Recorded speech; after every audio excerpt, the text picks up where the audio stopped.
მოგესალმებით თამუნა. ძალიან მიხარია რომ დღეს ჩემი გადაცემის სტუმარი ხარ და მინდა აღვნიშნო რომ მე მგონი მთელი ამ ხნის მანძილზე, მთელი ამ წლების მანძილზე რაც მე პროექციას ვაკეთებ, პირველად ყავს ქართველი, რომელიც ამერიკის მოქალაქეა. საღამოშიდობის. საღამოშიდობისია, ძალიან დიდი მადლობა, ნამდვილად დიდი პატივია რომ შენ გადაცემაში ვიღებ მონაწილეობას. ჩემთვისაც ასევე პატივია, იმიტომ რომ როდესაც ჩვენ გარკვეული მიმართულებით მარკეტინგული საუბარი გქონდა წელს ზაფხულში, რატომღაც ეგრევე გამიჩნდა სურვილი რომ ჩამეწერე გადაცემაში, კერძოდ პროექციაში, იმიტომ რომ შემოხვედი შენს ბავშვთან ერთად ძალიან ბევრი პოზიტივი შემოყვა. თან ჩემთვის იყო ძალიან სამაგალითო ის, რომ მე რამდენადაც ვიცი შვილები ამერიკაში დაიბადნენ და შესანიშნავად ლაპარაკობდნენ ქართულად, იმიტომ რომ ერთი ბავშვი გახდა და რამდენიმე კომპონენტი იყო, რამაც გადამაწყვეტინა, რომ შენზე პროექცია გამეკეთებინა. თუმცა ახლა ზაფხული არ არის, უკვე შემოდგომაა და ძალიან მიხარია რომ დღეს პროექციის სტუმარი ხარ. კიდევ ერთხელ საღამოშიდობის. კიდევ ერთხელ საღამოშიდობის. თამუნა, მოკლედ მე რამდენადაც ვიცი 96 წლიდან ცხოვრობ უკვე ამერიკაში. კერძოდ ნიუ-იორკში. კერძოდ ნიუ-იორკში. დუღარე მეგაპოლისში. ნამდვილად. როგორია ნიუ-იორკში ცხოვრება?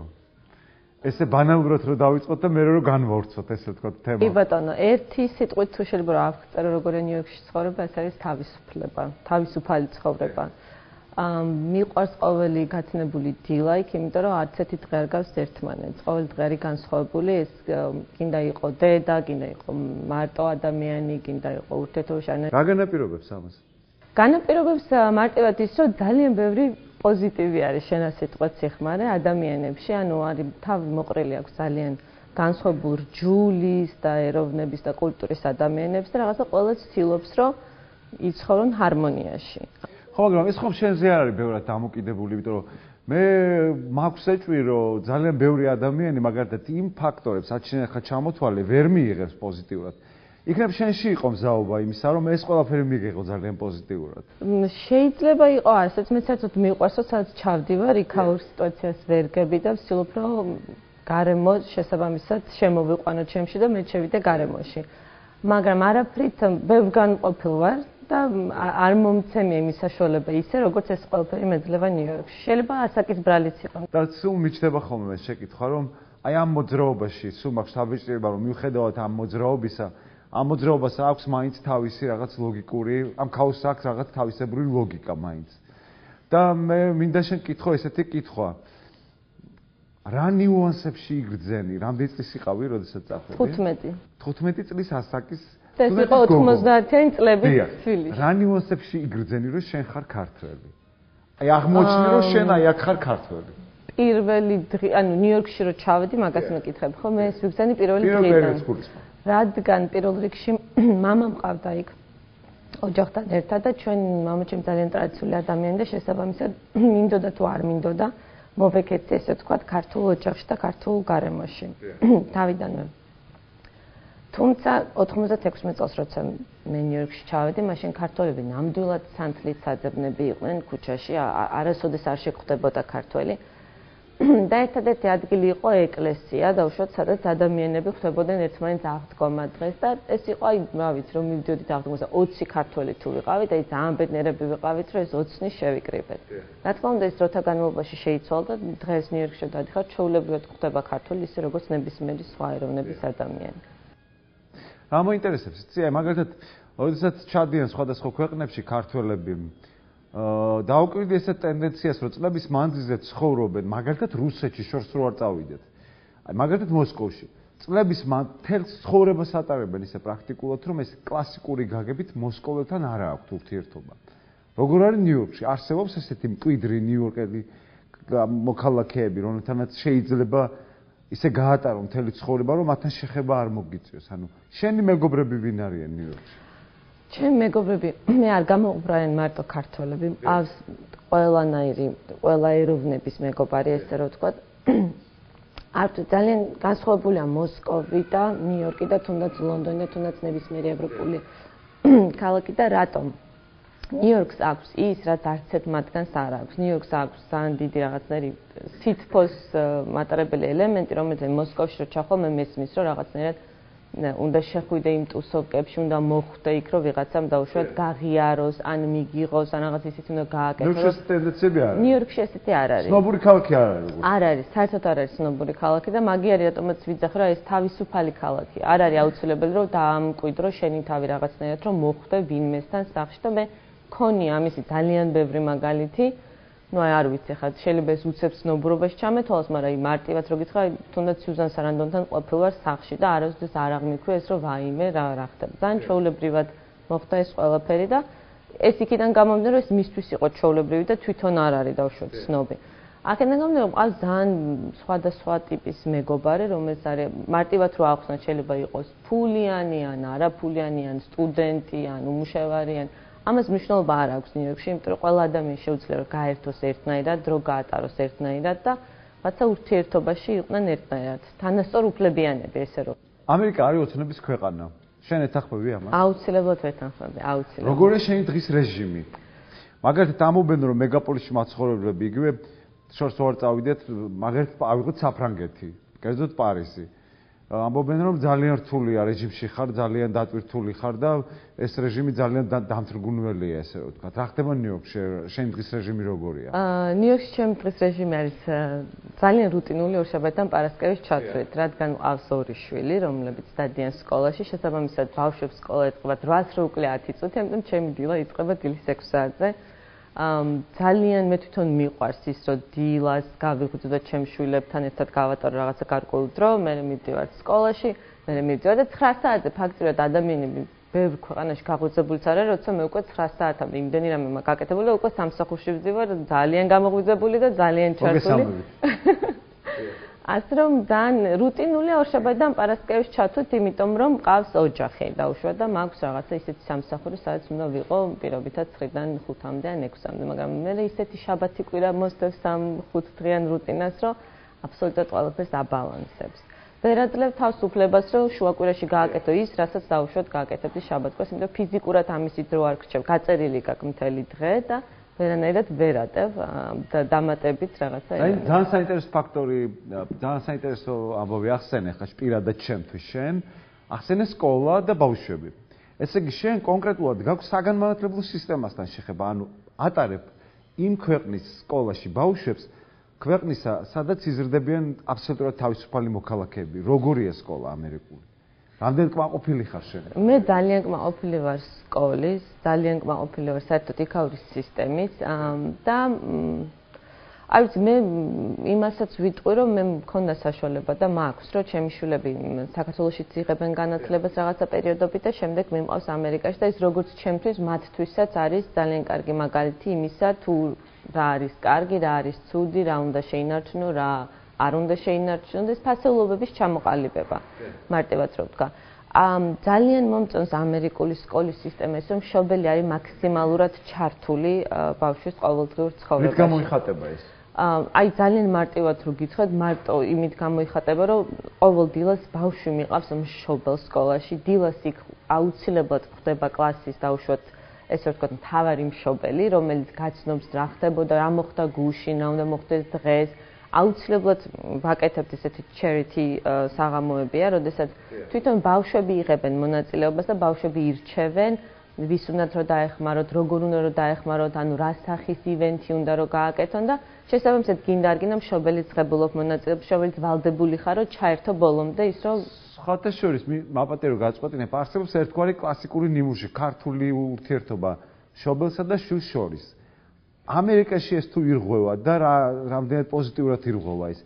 როგორი ურთიერთობა გაქვს, როგორი კომუნიკაცია გაქვს შენ შვილებთან, რამდენად კარგად იცნობ შენ მათ პრობლემებს.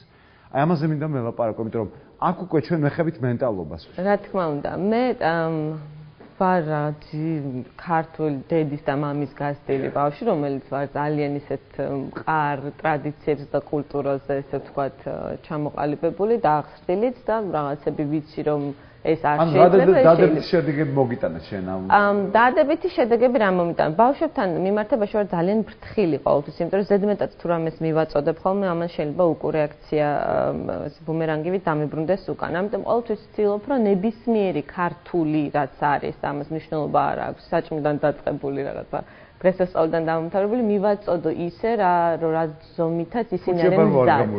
რა თქმა უნდა, რადგანაც ისინი არიან მზად. ეს უკვე მშობელზეა დამოკიდებული, რამდენად კარგად იცნობს მის შვილს, რომ ეს ყველაფერი მოახერხოს. მე მინახე ხა ქართული ოჯახები, სადაც ბავშვი ვერ ლაპარაკობს ქართულს, საერთოდ არ იცის ქართული და ლაპარაკობს ინგლისურად, ამაზე არც დედას არ ეშლება ნერვები, არც მამას.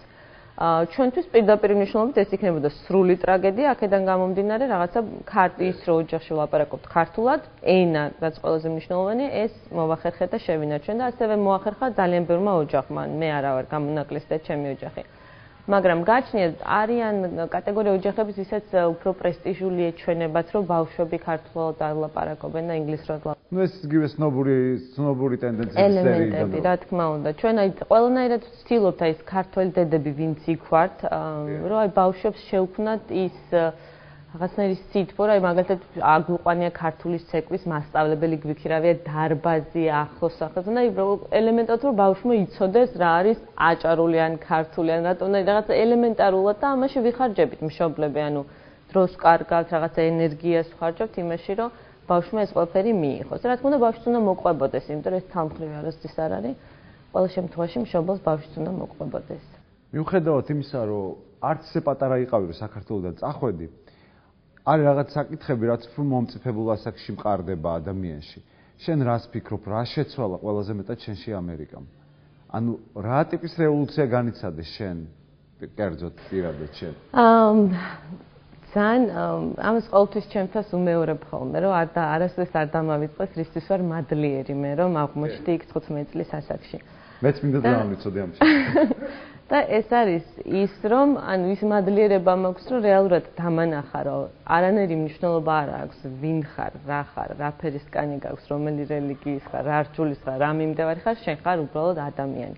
და ეს ყველაფერი ახლა შეიძლება ესე ყველამ ძალიან კარგად ვიცით, მაგრამ აი ეს ცალხაზად მიდის. ძალიან განზოგადებულად ხარს, ხო არ დააკონკრეტე. ცალსახად მიდის ურთიერთპატივისცემამდე.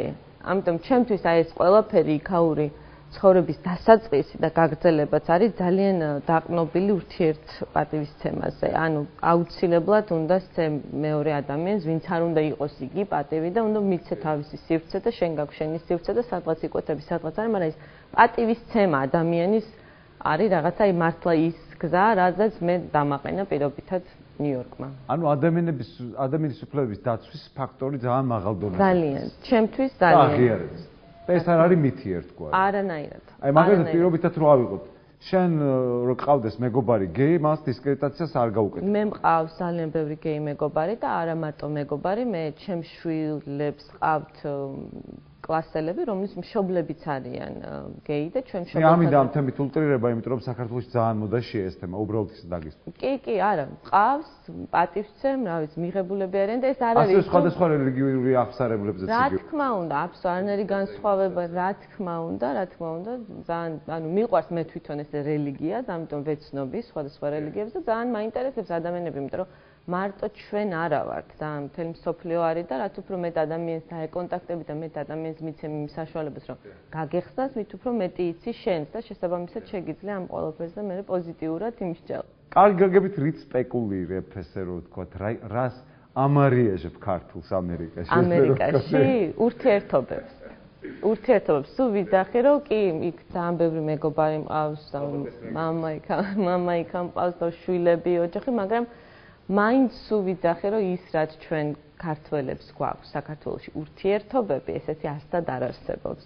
ეს არის ჩემი დავუშვათ ესე ვთქვათ სპეკულიანტობა, თუ შეიძლება რომ ითქვას. ანუ მაინც ურთიერთობები არის ჩემთვის ძალიან მნიშვნელოვანი საქართველოში. ერთადერთი არის, რაც მართლა ყოველთვის, ყოველდღურად მენატრება, ეს არის ქართული ურთიერთობები. თამუნა, შენ ჩემთვის მისაბაზი ერთ-ერთი მიზეზი რის გამოც გახდი და რაც ძალიან მესიამოვნა, მიუხედავად იმისა, რომ ნიუ-იორკში ცხოვრობ და ვარაუდობ, რომ ყველა საშუალება გაქვს, რომ ისე იცხოვრო, მოწყდე მთლიან საქართველოს. საქმიანი ურთიერთობაც დაიწყე საქართველოსთან. ეს ჩემთვის ნამდვილად საოცრებაა, ბავშვები ლაპარაკობენ ქართულად. მე ვიცი, რომ შენ მუდმივად გაქვს საქართველოსთან ურთიერთობა და ასევე გაქვს პატარა ბიზნესი, რომელსაც შეიძლება დღეს პატარა აღარ ეწოდეს, მაგალითად ბათუმში გოლგასის ქუჩაზე შენი მაღაზიაც არის, Skyline New York-ი, უბრალოდ ეს რეკლამაში არ ჩამეთვლება, იმიტომ რომ ძალიან მისაბაძია, საიდან მოგივიდა იდეა და რატომ გადაწყვიტე რომ საქართველოში დაგეწყო ბიზნესი?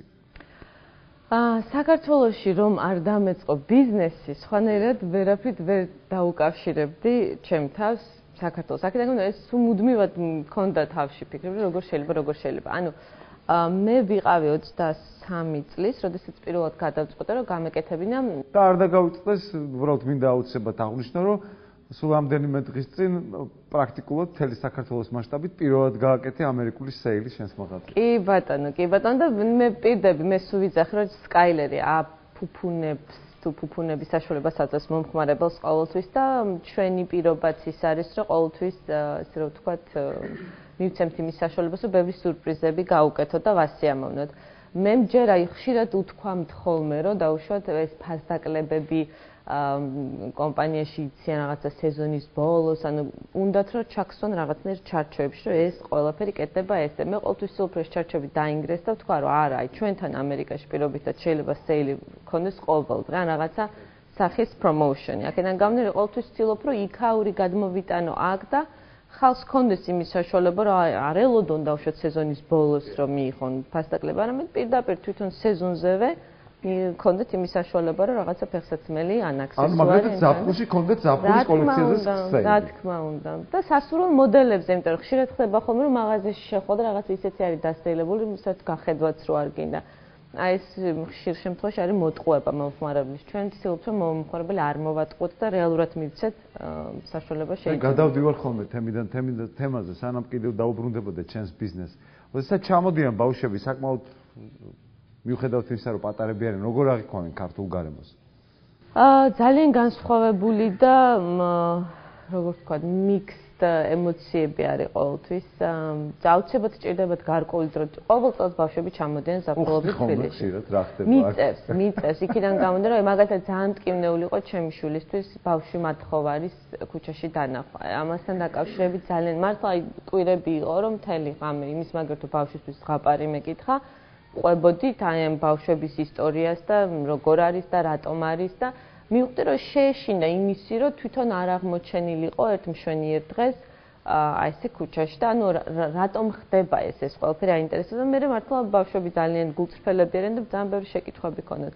მარტივად შეიძლება ძალიან მარტივად რო ვთქვა ძაღლი რატო ყებს და რატო გეკიდება საქართველოში ხო ამერიკაში ყველა ოჯახში არის ძაღლი ან კატა ან რამე სახის ცხოველი. ვერცით შემთხვევაში მათ დაყეფილს და მათ აგრესიას და ქუჩაში გამოკიდებას ვერ გადააწყდები ასეთ შემთხვევაში და ამასობაში ბავშვი ანუ აგრესიული ფრაგმენტებს ვერ ხედავენ საერთოდ ბავშვები. საერთოდ ვერ ხედავენ და ამ დროს ჩემთვისაც ძალიან ბუნებრივი იყო, იმიტომ რომ მანქანით მოვდიოდი და ძაღლი ქუჩაში ჩვეულებრივად გამოგვეკიდა და ატეხა, ყეფა. ძალიან ჩვენ მე არ მიმიქცევი ყურადღება და ბავშვი თვალები გაუფარსდა და დედა, რა ხდება, ძაღლი მოკდეს ყივის. ამიტომ ძალიან ისეთი მომენტებს რო ვიჭერ ხოლმე, ან ჩემთვისაც შეიძლება არაფერი არ იმიტომ მე ბავშვობაში დავუშვათ გამივიდა ეს ყველაფერი მისთვის ძალიან უცხოა, რომ ძაღლი ყებს ქუჩაში გამწარებული აგრესიული. ანუ ესეთი ნიუანსები სახმა უჭირთ ხო აბა? ძალიან და ანუ ეს არის მართლა ისეთი პატარა ნიუანსი რაც მე გითხარ, არის უფრო მნიშვნელოვანი პრობლემები, აქ ბავშვებს თუ მუდმივად აქვთ ის რომ აი ნაგავ საყრელებთან დაკავშირებით რომ იციან რომ ბოთლი აქ უნდა ჩააგდონ, პარკი იქ უნდა ჩააგდონ, ნაგავი აქ უნდა ჩააგდონ, აქ საერთოდ ნაგვის ურნას თუ დაინახავენ მიღწევა, ამიტომ ძალიან ბევრი ნიუანსი არის, რასაც თვითონ აკვირდებიან. მიუხედავად იმისა, რომ შენ გადაწყვიტე გააკეთებინა საქართველოში ბიზნესი და თუ არ ვწდები, რამდენი მაღაზია გაქვს უკვე გახსნილი? 12 მაღაზია გვაქვს გახსნილი. შესანიშნავი შედეგი აქვს პირველი ეტაპისთვის. ხო არ გიცდია ამერიკაში ქართული ბიზნესის დაწყება? ძალიან ხშირად და სხვადასხვა პირველი ჩემი წამოწყება ზუსტად ეგ იყო, რომ მინდოდა რომ საქართველოდან ყოფილიყო გასული პროდუქცია და ამერიკაში გამიყიდა და მე შევძელი ნამდვილად, ანუ კერძოდ ჩვენ მკერავდით ესე რომ ვთქვათ custom made, ანუ სპეციალურად შეკერილი ფეხსაცმელი, მათთვის ვინც აი ომებს უღებდით ამერიკაში, ძალიან ცნობილი იყო ტუფლი ესეთი კომპანია იყო მარტივად. და კერავდით საქართველოში და მივქონდა ამერიკაში და ვყიდდით საკმაოდ ესე რომ ვთქვათ სნობ ადამიანებზე თუ სელებრიტებზე. მათ შორის სუზან სარანდონს ვცვა ვენის ფილმ ფესტივალზე ჩვენი ფეხსაცმელი ივანა ტრამპი იყო ჩვენი ფეხსაცმელის მომხმარებელი და ძალიან ბევრი ესე რომ ვთქვათ სოციალაიტი ნიუ-იორკული. მაგრამ პრობლემას ვეჯახები ყოველთვის რა სად? თვითონ პროფესიონალიზმი საქართველოში და ამერიკაში ძალიან განსხვავებულია ის რომ ვადებში ვერასდროს ვერაფერს ვერ გისვა, მინus რომ შეიძლება შუქი არ იყოს, ან ვიღაცა გარდაეცვალოს და წავიდეს. ეს იმხელა პრობლემებს გიქმნის, რომ შენ ვერასდროს ვერ ხარ დამოკიდებული იმ ადამიანებზე, ვიზეც დავუშვათ გაქვს იმედები, რომ აი ესენი ხალხვალ დაასრულებენ, როცა იცი რომ საკმაოდ თან არ იყო იაფიანი ფეხსაცმელი. პასუხისმგებლობა არის და მე იმდენად არ მიყვარს პასუხისმგებლობა, რომ მივხვდი რომ ეს არ შემეძლო. და მე არ ვერანაირად ვერ ვაკონტროლებდი იქიდან აქ ამ ყველაფერს. დაუბრუნდეთ ქართულ სამზარეულოს. რამდენჯერ გაქვს ხოლმე ესეთი კიდევ ერთხელ გამეორდები ძალიან ცუდი სიტყვა გამარიაჟების მომენტი, რომ მეგობრებს დააგემოვნებინო ქართული სამზარეულო და როგორ მოწონთ. საერთოდ მკეთებას რაც შეეხება საჭმლის, მარიაჟებ ყველანაირად არ ვაკეთებ მარტო ქართულს, მიყვარს კეთება ძალიან. რა ცხოვრობ ქვეყანაში, სადაც ძალიან ბევრი ქვეყნის სამზარეულოა თავმოყრილი. რა თქმა უნდა, მე მაგ ძალიან მოხიბლობინ მე. ძალიან აი მიყვარს ხოლმე რომ რაღაცა უცხოსუნელი თუ გამითავდება, აუცილებლად მივალ და რაღაც რომელიღაცა ინდურ სუნელს ამოვირჩე, რომელიც გავს უცხოსუნელს. დავუშვათ რომელიღაცა მწვანილი თუ არა მაქვს, აი მიყვარს რაღაცების ინტერპრეტაცია, ძალიან ვამაყობ ქართულად. საში ამზადებ ხოლმე საჭმელი. ყოველთვის მიყვარს და ჩემი ბავშვებიც იღებენ ამაში მონაწილეობას და ანუ ჩვენ ძალიან მაგ მხრივ, ანუ მაქსიმალურად დემოკრატიული ოჯახი გაქვს. კი, ძალიან. თუმცა ეს იმას არ ნიშნავს, რომ ყოველდღე ხარჩო იქნება ჩემ ოჯახში და სხვა კერძი არა. ძალიან მიხარი აგრეთვე ის, რომ ტენდენცია ადრე რო გვინდოდა ხოლმე რომ ადამიანი დაგვეპატიშებინა ქართულ კერძებს, ესე ვთქვა, ეს მხოლოდ სახლის პირობებში ხდებოდა და მართლა იყო ხოლმე რომ ვაიმე ვიღაცა უცხოელია და უნდა გავასინჯოთ მიგვზიანი ბადრიჯანი ან ისპანახი ან ბაჟი, იყო ერთი ამბავი. დღეს უკვე რაღაცა იმდენ განვითარდეთ, რომ გაიხსნა რამდენიმე ქართული რესტორანი ნიუ-იორკში, უკვე შეგიძლია რომ ძალიან მშვიდად წყნარად ალბათ საკმაოდ ძვირი ღირს ხო ქართული კერძები. იცით როგორ არის ახლა ნიუ-იორკშიდან გამომდინარე თუ ვიმსჯელებთ? არა, რა თქმა უნდა, ხა როდესაც საქართველოს ხინკალი დაუშვათ, როცა შეიძლება რომ 3 წელი ხინკალი გიყიდეს $9, ანუ ეს ძალიან ისე ჟღერს, რომ $9 როგორ შეიძლება რომ 3 წელი ხინკალი იყიდეს, მაგრამ რეალურად 3 წელ ხინკალზე მეტი არც უნდა ჭამოს ადამიანმა თან ისეთი ზომისა. აქედან გამომდინარე, ანუ $9 არ არის ისეთი ფასი, რომ ვერ შეძლოს ვიღაცამ დაუშვათ გადახდა. ეს ძალიან საინტერესო იქნებოდა შენი გადმოსახედიდან კერძოდ, იმიტომ რომ დასრული ადამიანი ხარ. თან ვარავდობ რომ საკმაოდ ანალიტიკური ადამიანი ხარ.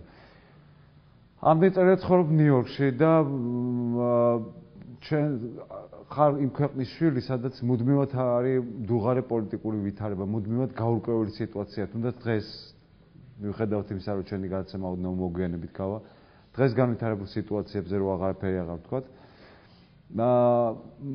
გიჩნდება ხოლმე რამის თქმა, აი რა უნდა შეცვალონ ქართველებმა. მე არ მინდა ძალიან დიდაქტიკურად ჟღერდეს ჩემი კითხვა და ავტომატურად შენი პასუხიც. აი რაშია ქართველების პრობლემა ურთიერთობაში? რა გჭირს ჩვენ რომ ვერაფრით ვერ მოგვარდით, ვერ ჩამოვყალიბდით? მოქალაქეებად თუნდაც. ეს ყოველთვის ძალიან მაწუხებს წასვლის დღიდან. მე 96-ში წავედი და ნუ აი პირობითად ის 90-იან წლები ძალიან მწარედ მახსოვს და სულ ვაკეთებ ხოლმე პარალელს დღევანდელ საქართველოსა და მაშინ მე რო დავტოვე საქართველოს და რეალურად დღეს რო ჩამოვედი საქართველოში რა ხდება. და მაინც გადავაწყდი მიუხედავად თქვენი გადმოსახედიდან ეს ყველაფერი სხვანაირად, ჩემი გადმოსახედიდან მე მას სხვანაირად ვუყურებ. მე მაგალითად ძალიან ვაფასებ დღემდე და ვიცახე რომ ჩვენი მშობლებმა რაც შეძლეს იმ დროს, ხო, მე მაგალითად შეიძლება ვერ შევძლო იგივე ჩემი შვილებისთვის, არა იმიტომ რომ ნაკლებად მიყვარს, ან მეტად უბრალოდ რაღაცნაირად სხვანაირად იყო საზოგადოება მზად და არც იყვნენ მზად და ამას ყველაფერს აკეთებდნენ ურთიერთობებზე დაყრდნობით. მე მახსოვს რომ რაღაცა მეზობელთან შედიოდი კერასინკაზე კარტოფილს წავდი ვიღაცას ჩაიკოთ, ანუ ეს იმდენად მიუხედავად იმისა რომ უბედურ დღეში ვიყავით და ყველაზე დიდ გაჭირვებაში ვიყავით, აი ამ ყველაზე დიდ გაჭირვებაშიც კი ადამიანებს არ ქონდათ დაკარგული ადამიანობა და ურთიერთპატივისცემა. გადის ბევრი წლები, გვაქვს შუქი, გვაქვს გაზი, რა ვიცი, ეკონომიურსაც ვითომ არის რაღაცა წინსვლები და ჩამოდიხარ და ამ დროს ის ურთიერთობები, რასაც მართლა რაც მე მახსოვს ძალიან მკვეთრად, ეს ურთიერთობები არის დანგრეული და ყველაფერი არის უკვე რაღაცნაირი ტყუილს ვერ ვიტყვი, მაგრამ ხო აი რაღაც დაძალებულს გავს უფრო, ანუ არ არის ბუნებრივი. მე ძალიან ბევრჯერ ვფიქრობ ხოლმე რომ რატომ და მივდივარ ისევ იქამდე, რომ კიდევ კარგად შეძლეს ამ ხალხმა ამ ყველაფრის გადახარშვა და კიდევ ბრავო მათ, რომ ამ ყველაფერს გაუძლეს. და ხო, გაცვდნენ და არ ვიცი როგორ შეიძლება რომ არ გაცვდე ამ ყველაფრით. მე როგორ უყურებ მომავალს, იმიტომ რომ წარსულში ჩიჩქნა არ მიყვარს ხოლმე. მაინც ყველანაირ ვინც არ უნდა მოვიდეს, ვინც არ უნდა წავიდეს, როგორც არ უნდა მოგწონდეს ან არ მოგწონდეს, მე ვფიქრობ, რომ ჩვენი მომავალი მაინც არის ის თაობები, რომლებიც ჩვენ უნდა გავსარდოთ და ჩვენ თავზე უნდა ავიღოთ მათი პასუხისმგებლობა, მათი განათლების პასუხისმგებლობა, იმიტომ რომ როდესაც გაქვს საკმარისი ინფორმაცია, მგონია რომ შესაბამისად გაქვს საკმარისი ანალიზის გაკეთების უნარი, იცი დაუშვათ სხვაგან რა ხდება, აქეთ რა ხდება და შედარებით. ამიტომ მე ვთვლი, რომ რაც არ უნდა მოხდეს საქართველოში, სანამ ჩვენ განათლების სისტემას არ მივხედავთ ისე, რომ ბაგაბაღიდან დაწყებული, მე არ ვიცახ, რომ მე 12 კლასიდან უნდა დავიწყოთ, ხო, ბაგაბაღიდან დაწყებული, ბავშვებში თუ არ გამოიმუშავეს სწორი განათლების სისტემა, ვერაფერს ვერ შევცვლით. მუდმივად ესეთ რეჟიმში ვიქნებ და მუდმივად ცვეთით იქნებიან ქართველი. ხედავ ძალიან ბევრ აგრესიას შენსებული. ძალიან გული მწყდება ამას ყოველდღიურად ვხედავ პირველი 2 კვირა ბავშვი საქართველოს სკოლაში რომ იყვანი კულტურულ შოკში ვიყავთ მეც და ჩემი ბავშვიც და მართლა მოვდიოდი სახში თვალცრემლიანი არ ვიცოდი რა მექნა იმიტომ რომ ეს არის რაღაცა ბრძოლა რომელზეც არ მინდოდა თავის დანებება და თქმა რომ გამოვიყვან სკოლიდან და წავიყვან სადმე სხვაგან მაგრამ მარტივად რო აგიხსნათ სკოლაში ზარი ირეკება და აბსოლუტურად ყველა ბავშვი მირბის სხვადასხვა მიმართულებით არავინ არ აინტერესებს არა უკაცრავად არა ბოდიში უვლიან ერთმანეთს რა ვიცი ურტყავენ და ფიქრობენ რომ ეს ყველაფერი ძალიან ნორმალია და მასწავლებელიც ვერ არის ამ პროცესებში ჩართული. ამიტომ აგრესია ნამდვილად არის პატარო ასაკიდანვე. თამუნა ძალიან დიდი მადლობა მინდა გითხრა დღეს რომ ჩვენი სტუმარი იყავი. და ძალიან ბევრი თბილი ინფორმაცია რომ მოიტანე ჩვენამდე.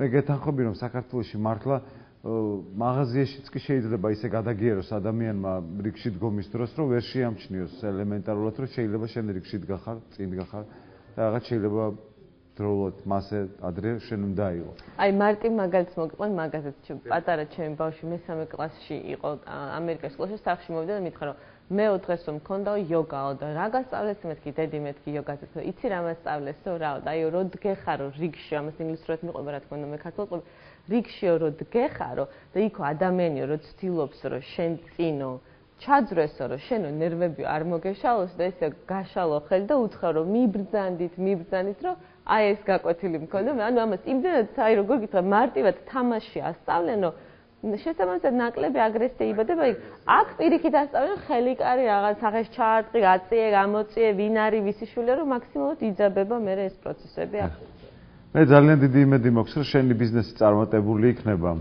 ის უფრო მჭიდროდ დაკავშირებს შენს ქვეყანასთან და მჭიდროდ თვითანამშრომლ ფაჭარის ტელევიზიასთან იმიტომ რომ ასე თქვა ფართო საზოგადოება აჭარის ტელევიზიით გაგიცნობ შენ კერძოდ გადაცემა პროექციით ძალიან დიდი მადლობა რომ დღეს საღამო გაატარე ჩვენთან ერთად ასევე მადლობა სასტუმრო რედისონს რომ დაგვითმოდ რომ შეწუხდა და დაგვითმოდ რომ იმისთვის რომ შესანიშნავი სტუმარი მყოლოდა თამუნა ჩუბინი და თამუნა წარმატებებს გისურვებ და პირველში ჯანმრთელობას გისურვებ.